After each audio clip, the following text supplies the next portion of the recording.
Good afternoon, everyone. My name is Professor Olufunmilade. I'm a professor of International Relations and Strategic Studies. Tomorrow is Nigeria's independence anniversary. Personally, I'm not excited. I don't know about you, because there is nothing to celebrate, but there is a lot to make one feel sad or even to weep. But that is not the purpose of making this short video. Despite the crisis in the country, in terms of insecurity, in terms of economic decline, careening towards collapse, the leadership of the country at all levels are engaged more now by politics of succession. Who becomes president, who becomes governor, who becomes the senator, House of Rep, House of Assembly members, and so on. Who takes over the chairmanship of this party or that party in 2023. That is their focus right now. And I don't blame them, because majority of them live on politics. That is what they live on. That is what they survive on. So for them, being in an elective office is existential. It's an existential struggle. Whether that bodes well for you and I is irrelevant as far as they are concerned. And that is why you see them unashamedly crisscrossing from one party to another, and they make it look like that is what governance is all about. So there is no difference between the two dominant parties in this country today, except we want to fool ourselves. So where does that leave you and I, and the Nigerian man on the street, Nigerian woman on the street, the young kids that we are bringing to life? What future awaits those kids? The kids, some of whom are being kidnapped, they are now major targets of terrorists and bandits. That is not what is engaging our leaders. What they are meeting, when they summon emergency meeting, is about the shift of the presidency. One side will say it has to come to the south. The other side will say, no, the north has the number. It should be in the north. And the north they are talking about, you see that it has the largest army of idle hands, that Boko Haram, ISWAP, bandits, etc. are recruiting for all kinds of atrocities. But that is not, they will not summon an emergency meeting on how to engage these idle lands and take them off the streets and the forests. That is not their concern. So I just want to appeal to us that let us not put our hope in these politicians, and let us not allow ourselves to be bought by them. Rather, let us, those of us who are out there that are minded to make sacrifice, to give whatever it will take to make the country a better place, those of you in that mold should think of how we can organize ourselves and see what we can do. You know, Yoruba people say, "Ogbon ju agbára lọ," wisdom is mightier than power. I'm a political scientist, and I know those who have assisted home and abroad within this continent of Africa to win elections, including President Muhammadu Buhari. And I believe that money is not everything. When Buhari won 12 million plus votes in 2011, the entire campaign fund, except I was being deceived, I was part of it, I don't think was up to 1 billion naira for the whole country. And yet, that quantum of votes was safeguarded, because if you go into an election in Nigeria, you must also strategize towards securing your vote, because it is a basic that attempts will be made to rig. So If you want to be part of a new move, an ingenious approach to salvaging this country, contact me on my email, femiology@gmail.com, FEMIOLOGY@gmail.com. But let me tell you, the vision of Nigeria that I have, I am part of the self-determination movement, not because I hate anybody, not because I hate Nigeria or whatever, but I'm a political scientist and I have to look at things the way they are.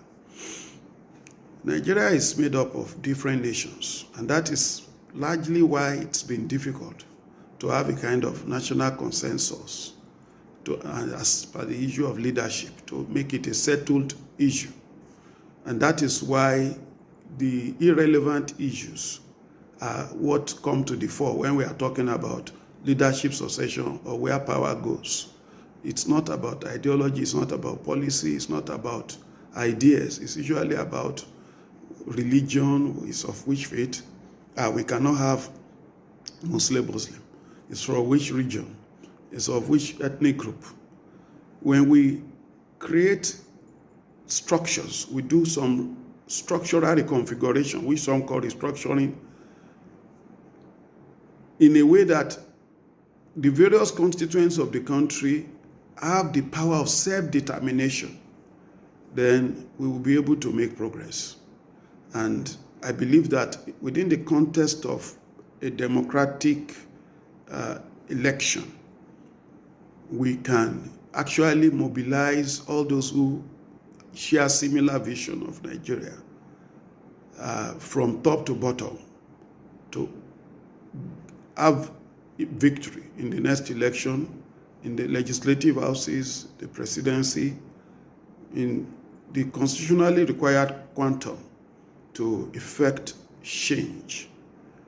And to give you a summary of the kind of country that I'm looking forward to, United Kingdom, the same country that colonized us, is a very perfect template for us.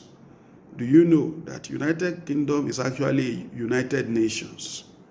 Scotland, Ireland, England, Wales, they are so autonomous that the ideal thing to call the United Kingdom setup is a confederacy.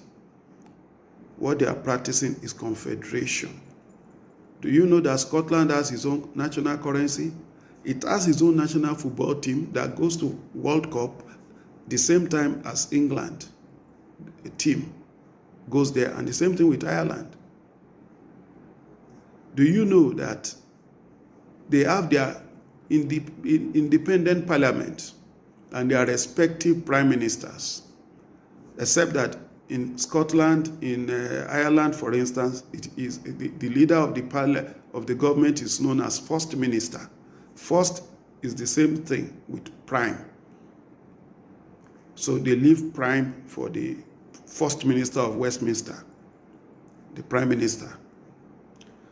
And do you know that they even have their respective national currencies? Ireland has it. Scotland has it. I don't know about Wales. I'm not too sure. And despite the huge quantum of autonomy that they enjoy, such that what binds them together is not up to, on a scale of 1 to 100, it's not more than 10. Yet, in their respective regional constitutions, they still have a clause that entitles them to leave the United Kingdom if a referendum is conducted and those who vote for leave win. So, the reason why that country is still together and the various nations that constitute it have not yet dissolved into their separate direction is because they still see a lot they mutually benefit from by staying united. And that is how it should be. People should be part of a country because it is beneficial for them to do so, not because there is an army holding them together. That is colonization. That is bondage.